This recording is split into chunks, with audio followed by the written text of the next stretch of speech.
Chevrolet V8 5.7 liter 350 small block, 240 horsepower, 350-ish foot-pounds of torque. Then they jumped up to the 5.3, the 6.2. Man, Chevy just makes a bunch of nice V8 engines, but I just got word for the 2019 Silverado, they're coming out with a 2.7 liter 4-cylinder turbocharged engine for their 2019 Silverados. My thoughts on it are coming up in this video, guys. Make sure you leave your comments down. It might surprise you. Make sure you leave your comments down in the in the comments about what you think of the new engine release. But we'll get right into this. I'm getting web linked to all the information down in the description. I'm getting this from Motor Trend. The 2.7 liter inline 4 option is a it produces 310 horsepower and 348 foot-pounds of torque. That's pretty almost comparable to the EcoBoost. The EcoBoost makes about 365, I think, somewhere around there. I forgot the torque numbers, but it's almost comparable to an EcoBoost, which is the V6. They came out with this, coming out in the 2019 new Silverado body. Love it or you hate it. I hate some trim options the way they look. Other trim options in the 2019s look pretty good, but some of them I just don't like. Basically, from Motor Trend, it's supposed to make its peak torque from 1,500 RPMs to 4,000 RPMs. It's a long stroke, like piston, rods, rings, or it's a long stroking 4-cylinder is what they said here on Motor Trend, which means it makes more down low torque, what you want in a truck. The turbo, the manifold, or the manifold stuff is integrated into the engine or something, so make sure the turbo lag is almost non-existent.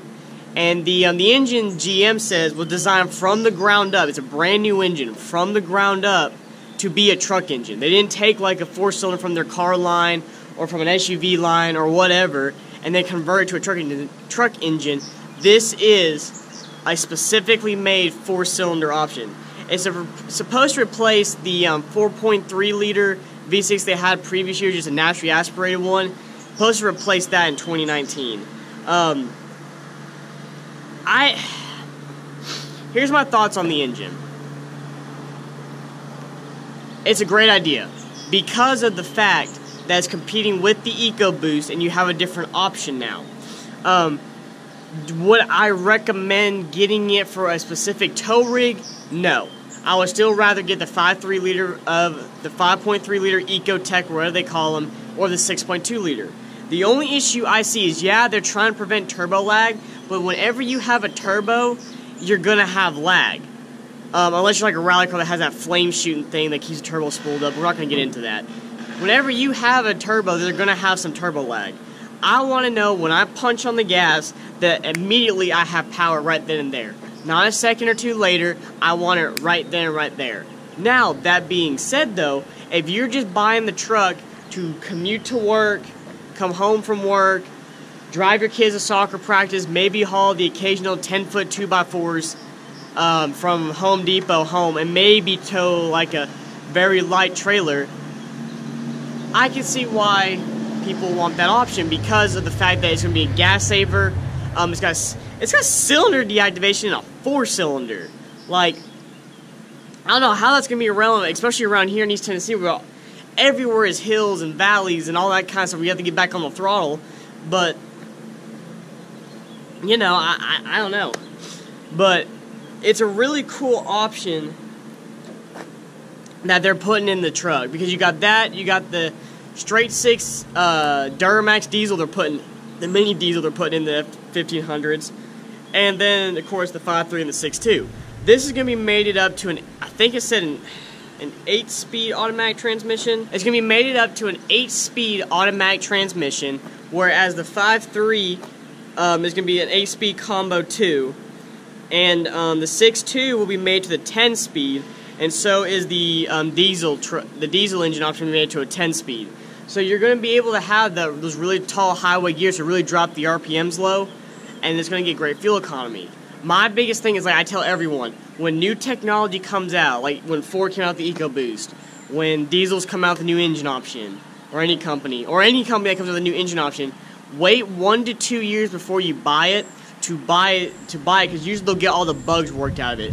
This engine's gonna have issues. There's way too much technology involved for it not to have initial issue. It's just what it is. You can do as much R&D testing as you want in labs, on the real road, on the real surface. It doesn't matter. The issue is once you mass produce something, more problems are going to pop up because it's coming out to the masses. A lot of people are going to buy the truck. But they didn't really anything specific on the fuel economy. I'm thinking best case scenario with a two-wheel drive option, you could push up to the high 20s, maybe 30. Four-wheel drive, you're probably looking at 25 to maybe 28. But the thing is about these four-cylinder turbos, just like the EcoBoost, sometimes you have to be constantly on them. And when you're constantly on them, you're sucking in as much fuel as possible to make that horsepower, so you're not going to get that great of economy, even with a 8 or 10-speed automatic transmission. It's just kind of the nature of the beast in the way they tune them from the factory. Of course, you're probably going to have a bunch of options come out for this. You can modify and make them like a buku's amount of horsepower. But initially, I would wait 1 to 2 years. It's interesting Chevy's taking this route because before, when the EcoBoost came out, they were like, they didn't say it, but they acted like they don't want to have anything involved with that kind of engine option for a truck. They did the 5.3 and the 6.2 liter, has a cylinder deactivation, you have the massive transmissions in them now with 8 to 10 speeds, trying to get that fuel economy up. But now I think they're starting to see that there's a market for this kind of stuff, especially the way gas prices are fluctuating. And now people don't even buy sedans anymore. Or cars. They're really just buying trucks and SUVs. So with that case, they want the best fuel economy, which it's understandable. But my theory is if you buy a truck for fuel economy, you shouldn't really buy a truck because they're not designed by nature to have fuel economy. They're designed to pull stuff, haul stuff, even though I don't use my truck for that because it's a pavement princess. But that being said, though, I would not buy a truck expecting to get, 25, 30 mpg. I expect to get, in the teens and maybe high 20s, or low 20s. But that's just kind of my thoughts on the new Silverado. If you like the video, leave a like. If you're new to the channel, please subscribe. Remember, if we hit 3,000 subscribers by June 1st, I'm doing another GoPro giveaway. So make sure you hit that subscribe button, join the Trucks and Water family, tell all your friends to do it. Make sure you, like I said, comment down below.